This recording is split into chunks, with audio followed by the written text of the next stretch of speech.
বন্ধুরা, আপনারা সবাই কেমন আছেন? আশা করছি আপনারা সবাই ভালো আছেন। তাহলে আজকে আমার এইরকম ভাবে ভিডিও করার কারণ একটাই হলো পাইরেসি। কেন যে বারবার এই মুভিগুলোর পাইরেসি হয়, আর বিশেষ করে শাকিব খানের মুভি। এর আগে বরবাদে এরকম পাইরেসি হলো, আর এখন হলো তাণ্ডবে। এটা কেন কেন হচ্ছে? ও কত বছর দিয়েছে ইন্ডাস্ট্রিকে, কি না করেছে ইন্ডাস্ট্রির ভালো কাজ করার জন্য। এতদিন তাকে মিস ইউজ করেছে কতগুলা ডিরেক্টর। এগুলা মানুষকে কি বলবো? বাংলাদেশের একটা ভালো মুভি মানুষ দেখতে পারে না, কিভাবে ইন্ডাস্ট্রি এগিয়ে যাবে এত? এইভাবে চলতে থাকলে বাংলা ইন্ডাস্ট্রি কি কোনোদিনই এগিয়ে যাবে। আর একটা জিনিস যারা এইসব করতেছে তাদেরকে কি বলবো? আজকের ভিডিওতে আমি মিস্টেকলি যদি গালিও দিয়ে ফেলি তাহলে আমাকে ক্ষমার দৃষ্টিতে দেখবেন। তাদের কথা বলতেছি, ওরা গালি দেওয়ারও যোগ্য না। এর আগের বার ওরা কি করেছে? এর আগের বার বরবাদ মুভির এইরকম পাইরেসি করেছে। বরবাদ মুভি কত ভালো বিজনেস করছিল, ওরা দেখতে পারে না? একজন ডিরেক্টর কেন ভালো মুভি প্রোভাইড করবে? ওর যদি ভালো ইনকাম না করতে পারে তাহলে কেন সে ভালো মুভি ডিরেক্ট করবে? রাহিনা তো একটা ইউনিভার্স ক্রিয়েট করতে যাচ্ছে, সেখানে তাকে বাধাগ্রস্ত হতে হচ্ছে। এটা তো একটা বাধাগ্রস্ত। একটা ভালো মুভি ভালো ইনকাম যদি না তুলতে পারে তাহলে পরবর্তী সিনেমা কিভাবে বানাবে একজন ডিরেক্টর? কিভাবে সাহস পাবে? আদৌ কি বাংলাদেশের মুভি ইন্ডাস্ট্রি এগিয়ে যাবে এইভাবে চলতে থাকলে? Fucking shit man. চলতে থাকলে কখনো বাংলা ইন্ডাস্ট্রি কি, যে কোনো ইন্ডাস্ট্রি যদি এভাবে চলে তাহলে আগাবে। আর বলিউডের কথা যদি বলি, বলিউডের স্ক্রিন গণেন আপনি কত হাজার আছে। আর বলিউডের মুভিগুলা ফুল এইচডিতে পাইরেসি হচ্ছে না। ওদের দেশের মুভিগুলা ভালো প্রিন্টেও হতে পারে, পাইরেসি হচ্ছে, কিন্তু ফুল এইচডিতে কিভাবে হচ্ছে? ইন্ডাস্ট্রিতে কিছু কিছু নোংরা মানুষ কিছু কিছু জায়গায় বসে আছে, যার জন্য আজ হলের এই অবস্থা। যার জন্য মানুষ ভালো মুভি হলে অবশ্যই দেখতে যায় না। না হলে কিভাবে কোথাও 3 কোটি কামালো বরবাদ? এবং এই মুভিটা কি ভালো করতে পারতো না? অবশ্যই ভালো করতে পারতো, কিন্তু শীত মানুষের জন্য এই জিনিসটা হলো না। বারবার কেন শাকিব খানের মুভি এইরকম হতে? বারবার কেন শাকিব খানের সাথে এই ষড়যন্ত্র? শাকিব খান ওদের কি ছিঁড়েছে?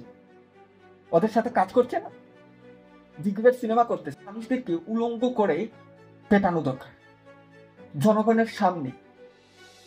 এরা না হলে ঠিক হবে না। বাংলা ইন্ডাস্ট্রি এগিয়ে গেলে ওদের চলে, বাংলা ইন্ডাস্ট্রি না এগিয়ে গেলে তাহলে অন্য কোন দেশের ইন্ডাস্ট্রি এগিয়ে যাবে?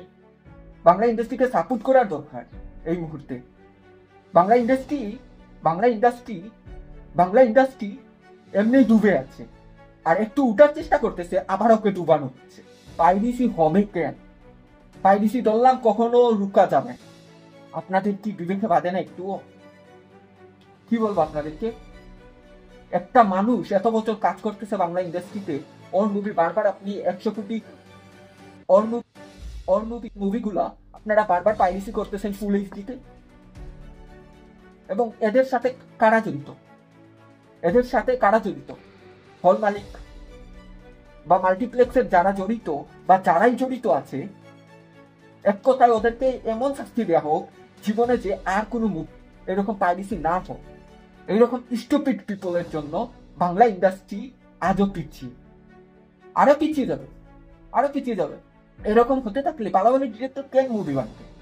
পাইরেসি করার জন্য। ওরা সুন্দর করে পাইরেসি করবে আর ওরা মুভি বানাবে। ওদের বিগ্রেট মুভিগুলা ফল পাচ্ছে, তাই বলে একটা ভালো মুভির পাইরেসি করবেন? What the hell man! এটা কোন ধরনের নোংরামি? আমি এর আগে এরকম কোনো ভিডিও বানাইনি। এরকম বানাচ্ছি কারণ আমি এরকম ভাবে কোনো ভিডিও বানাইনি, কিন্তু আজ এরকম ভিডিও বানাচ্ছি কারণ কারণ পাইরেসি যারা করতেছে তাদের বিরুদ্ধে কিছু বলা দরকার। সব থেকে বেশি খারাপ লাগে, এত কষ্ট করে এত টাকা ইনকাম করেছিল বরবাদ মুভিটা, ওইটা ফুল এইচডিতে কেন করতে হবে তোমার? পাইরেসি কেনই করতে হবে? আজ ঈদের কয়দিন হয়েছে, মাত্র অল্প দিনের মধ্যে পাইরেসি কেমনে করে ওরা? দৃষ্টি করবো সব ডিরেক্টরদেরকে, এইরকম যারাই করেছে তাদেরকে কঠিন শাস্তির আওতায় আনা হোক, এবং আপনারা যা ব্যবস্থা নেওয়া লাগে নিন। ইন্ডাস্ট্রিকে যদি এগিয়ে নিয়ে যেতে হয় তাহলে 1-2 জন পারবে না, সবাইকে সাপোর্ট করতে হবে এইরকম পাইরেসি বন্ধ করার জন্য। এবং যারা এইরকম পাইরেসি করতেছে তাদেরকে এমন শাস্তি দেওয়া হোক যেন অন্য কেউ পাইরেসির কথা কল্পনাও না করতে পারে। অনেক বড় হয়ে গেছে, আপনারা পাইরেসি করতেছেন বলিউডের মতো। ইন্ডাস্ট্রি যদি এগিয়ে যেতে হয় তাহলে হল গুনেন আপনি। হল কয়টা আছে বাংলাদেশে? ইন্ডিয়া দেখতেছেন, ইন্ডিয়াতে পাইরেসি হইতেছে, অন্যখানে হইতেছে, আর বাংলাদেশে ঠিক পরিমাণ মতন হলই নেই। ভালো একটা ইনকাম ঠিক করে করবে একটা মুভি, এত কষ্ট করে বানাবে বিগ বাজেটের একটা মুভি, পরে আপনারা পাইরেসি করবেন, তাহলে কি করে হবে? এই মুভিটা 100 কোটি ক্রস করতে পারে, এরকম স্টুপিড পিপলদের জন্য হবে না। বাংলা সিনেমা ইন্ডাস্ট্রি কি পরিমাণ ক্ষতি করতেছে, একজন ডিরেক্টর কত সুন্দর করে পরিকল্পনা করতেছে একটা জিনিস, এরকম যদি ওনার মুভি যদি ক্ষতিগ্রস্ত হয় তাহলে উনি কেন বানাবে? আমার নিজের এত খারাপ লাগতেছে।